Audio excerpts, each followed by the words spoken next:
Notre secours est dans le nom du Seigneur qui a fait le ciel et la terre. Bon, j'ai l'impression de me répéter, mais moi je trouve ça génial que... je le redis quand même pour que tout le monde comprenne bien à quel point tout s'enchaîne là. Je reprends la manière dont Ézéchiel vous raconte cette restauration chapitre après chapitre là. Partie 1, Ézéchiel 33. On commence par la base, l'appel à la responsabilité individuelle, début de la restauration, début d'une alliance nouvelle personnelle. Ézéchiel 34. Partie 2. Cette fois-ci, on parle des institutions. Comment Dieu va lui-même se porter garant de la santé de son peuple, des bergers comme du troupeau lui-même. On passe cette fois-ci de la responsabilité individuelle à une responsabilité un peu plus collective, mais on garde la ligne directrice, la relation personnelle. Je conclurai avec mes brebis une alliance de paix. C'est comme ça que ça se terminait. Partie 3, troisième coup de génie, Ézéchiel 36. Ézéchiel vous décrit dans le détail comment ça va se passer, en quoi consiste cette alliance, il vous donne le mécanisme, la réformation du cœur. Dieu va changer l'homme pour que l'homme puisse revenir à lui. Et je dis que c'est un coup de génie parce que, si vous regardez bien dans la Bible, la relation directe entre Dieu et les individus, jusqu'ici, je mets de côté les psaumes, je mets de côté quelques grands patriarches, mais sinon, on n'en a pas beaucoup parlé. Cette démocratisation de la relation individuelle qu'on peut avoir avec Dieu, Ézéchiel commence à la dire. Et ça, c'est permis parce que juste avant, on vous a parlé de la responsabilité individuelle. Si jamais il n'y a pas la liberté, vous n'êtes pas un interlocuteur pour Dieu. Et voyez comment est-ce que tout commence à s'enchaîner dans un ordre logique, vision après vision, coup de génie après coup de génie, le peuple qui est en train d'être restauré. Tout qui s'enchaîne. Alors, ce sera quoi le coup de génie ici? Ce sera quoi le lien avec les chapitres précédents? On verra. Pour l'instant, on va retrouver Ézéchiel qui va redevenir dans ce chapitre le chaman biblique qui rentre en transe et voyage à travers les mondes. Ézéchiel chapitre 37.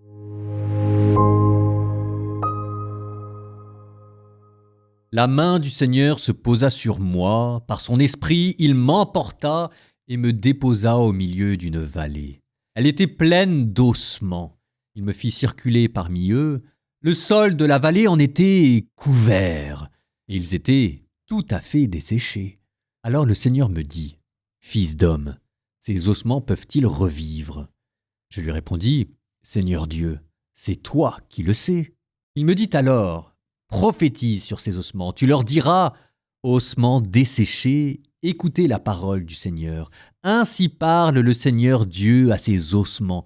Je vais faire entrer en vous l'esprit, et vous vivrez. Je vais mettre sur vous des nerfs, vous couvrir de chair, et vous revêtir de peau. Je vous donnerai l'esprit, et vous vivrez. Alors vous saurez que je suis le Seigneur. » Je prophétisais comme j'en avais reçu l'ordre.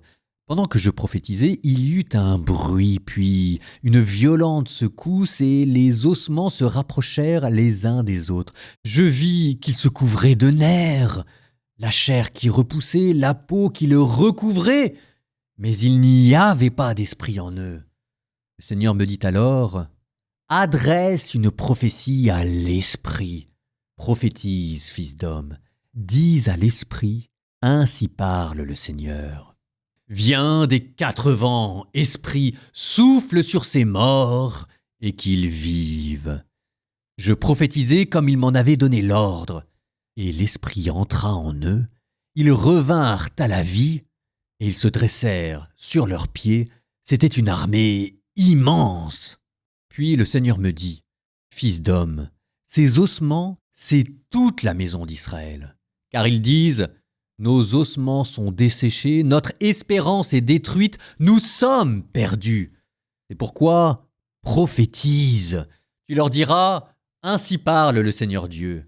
Je vais ouvrir vos tombeaux, et je vous en ferai remonter, ô mon peuple, et je vous ramènerai sur la terre d'Israël. Vous saurez que je suis le Seigneur, quand j'ouvrirai vos tombeaux et vous en ferai remonter, ô mon peuple. Je mettrai en vous mon esprit, et vous vivrez. Je vous donnerai le repos sur votre terre. Alors vous saurez que je suis le Seigneur. J'ai parlé, je le ferai, oracle du Seigneur. La parole du Seigneur me fut adressée. Fils d'homme, prends un morceau de bois, écris dessus Juda et les fils d'Israël qui lui sont rattachés. Prends un autre morceau de bois, écris dessus Joseph, bois d'Éphraïm, et toute la maison d'Israël qui lui est rattachée. Rapproche ces morceaux pour faire un seul morceau de bois. Ils ne feront plus qu'un dans ta main. Lorsque les fils de ton peuple te demanderont « Explique-nous donc ce que tu as fait », tu leur diras « Ainsi parle le Seigneur Dieu. Je vais prendre le morceau de bois que représente Joseph et les tribus d'Israël qui lui sont rattachées. Je vais le joindre au bois que représente Juda. Je les réunirai, ils n'en feront plus qu'un seul dans ma main.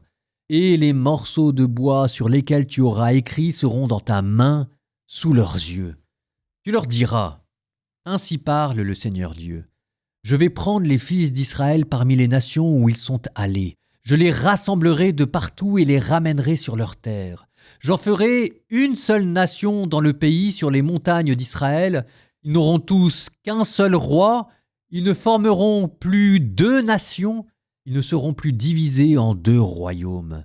Ils ne se rendront plus impurs avec leurs idoles immondes et leurs horreurs, avec toutes leurs révoltes. Je les sauverai en les retirant de tous les lieux où ils habitent et où ils ont péché. Je les purifierai.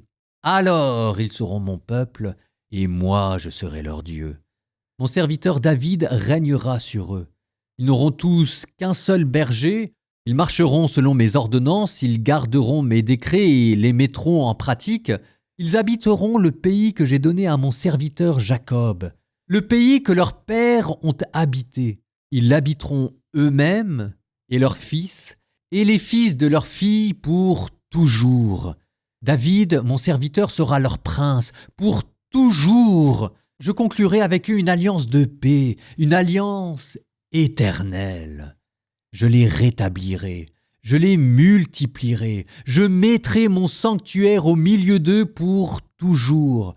Ma demeure sera chez eux. Je serai leur Dieu et ils seront mon peuple. Alors les nations sauront que je suis le Seigneur Dieu, celui qui sanctifie Israël, lorsque mon sanctuaire sera au milieu d'eux pour toujours.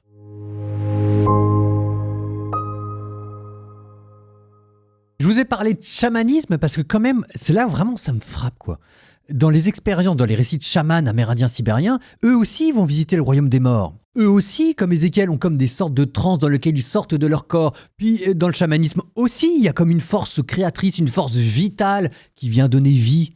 Donc c'est pas moi qui le sors comme ça de mon chapeau, cette comparaison avec le chamanisme, c'est bien dans le texte. Vous avez vu quand même tous les points de contact. Alors je voudrais reprendre ça 2 secondes avec vous quand même aussi. Parce que d'un côté, moi je voudrais pas que vous passiez à côté de ce qu'il y a d'excentrique, de primitif.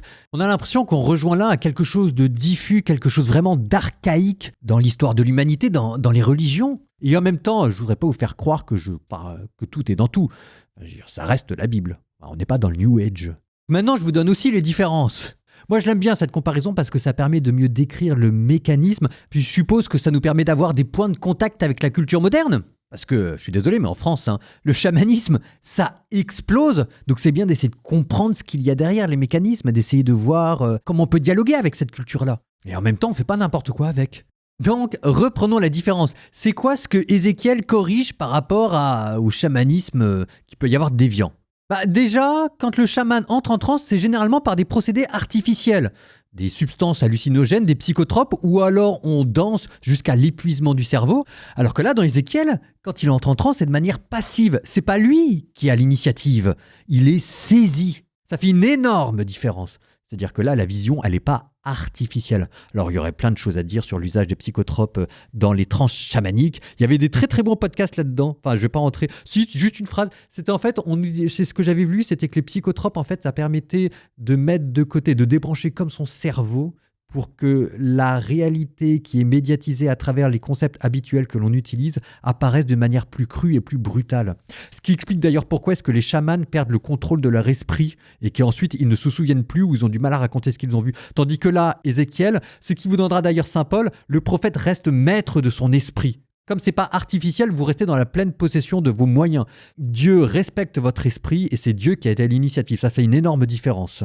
Ah si, tiens, 2 autres énormes différences. Les chamans parlent avec les morts. la nécromancie. Donc là, on est du côté de la sorcellerie, on est du côté de l'invocation des morts, tandis que ici, Ézéchiel parle avec Dieu. Jamais il s'adresse à ses ossements. C'est avec Dieu et Dieu seul. C'est Dieu qui est le maître des morts. Ce qui fait quand même une énorme différence dans la conception de l'au-delà. De la même manière, la puissance qui redonne vie, dans les chamans, c'est une force cosmique impersonnelle, tandis que là, c'est un esprit de Dieu, un esprit personnel. Donc ça fait quand même pas mal de différences. Et ça permet à Ézéchiel d'aller plus loin dans ce qu'il voit. Le prophète, parce qu'il a un rapport ajusté à Dieu aux montures naturelles, c'est au-dessus du chaman en termes de vision. Eh bien, il va plus loin parce qu'il est mieux câblé. Et ce qu'il voit mieux, ce qu'il voit, c'est la résurrection des corps. Ah, bah tiens, ça aussi, ça mérite d'être dit, ça. Nouveau coup de génie d'Ézéchiel. Enfin, Ézéchiel, c'est quand même un chaman biblique qui mérite un prix Nobel en théologie, hein. En plus, quand on se souvient qu'il était prêtre, vous avez vu aussi comment c'est structuré, donc c'est aussi quelqu'un qui est bien calibré au niveau du cerveau. Enfin, bon, bref, Ézéchiel, je savais même pas que des gens comme ça pouvait exister. Replacé dans le mouvement d'ensemble qui est celui de la restauration. Vous avez vu, on avait commencé par restaurer la liberté individuelle. Ensuite, on a réformé le cœur, et ben maintenant on va encore plus loin dans la restauration des corps. Vous voyez comment tout s'enchaîne vraiment, hein.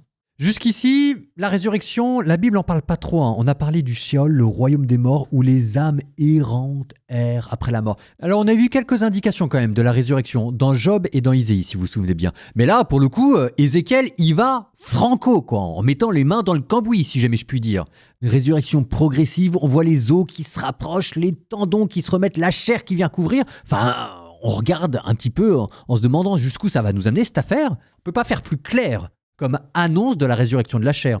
Ensuite, Ézéchiel va plus loin parce que non seulement il vous annonce la résurrection de la chair, mais il vous donne le principe de cette résurrection qui est l'action de l'esprit. Ézéchiel 37, 14. « Je mettrai en vous mon souffle et vous vivrez. » Ce qui fait écho à la création d'Adam, c'était par le souffle que Adam avait été créé, et ce qui donnera plus tard dans le régime chrétien la résurrection spirituelle dans la puissance de l'esprit. Ce même esprit qui a créé Adam, ce même esprit qui le met en transe. Alors à la fin on se demande, mais c'est quoi cet esprit ?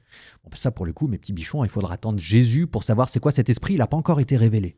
Donc, on vous a décrit la résurrection de la chair, on vous a donné le mécanisme de cette résurrection, l'esprit, et maintenant on vous donne l'élément déclencheur, la parole. Prophétise et dit à ses os, ossements desséchés, écoutez la parole du Seigneur. Bon, ça vous donnera Jean 5, 25. L'heure vient où les morts entendront la voix du Fils de l'homme. Et enfin, on vous parle d'une résurrection collective. C'est le peuple entier qui ressuscite, ce qui vous donnera plus tard en régime chrétien le jugement final, la résurrection des corps, le peuple entier qui est rassemblé. Il manque encore une chose dans tout ça pour avoir vraiment la vision chrétienne, c'est l'individualité aussi de la résurrection. Alors ça c'est paradoxal parce qu'on a l'impression que Ézéchiel n'arrête pas de parler de la possibilité d'un dialogue individuel avec Dieu, et là pour le coup on a l'impression qu'elle disparaît dans cette vision, mais qui n'est pas encore présent dans la mentalité juive, c'est le fait que l'âme après la mort comme résidu d'individualité subsiste encore. Ça y est pas. Bon, lecture du livre des Proverbes. Proverbe 14, 1 à 5. Sagesse de femme bâtit sa maison, folie la détruit de sa propre main. Qui craint le Seigneur marche avec droiture, qui dévie en ses chemins le méprise. Sur la bouche de l'insensé pointe l'orgueil, les lèvres des sages s'en garderont. Nulle bête de trait, la mangeoire est vide, les récoltes sont belles quand le taureau est fort. Un témoin véridique ne ment pas, le faux témoin ment comme il respire.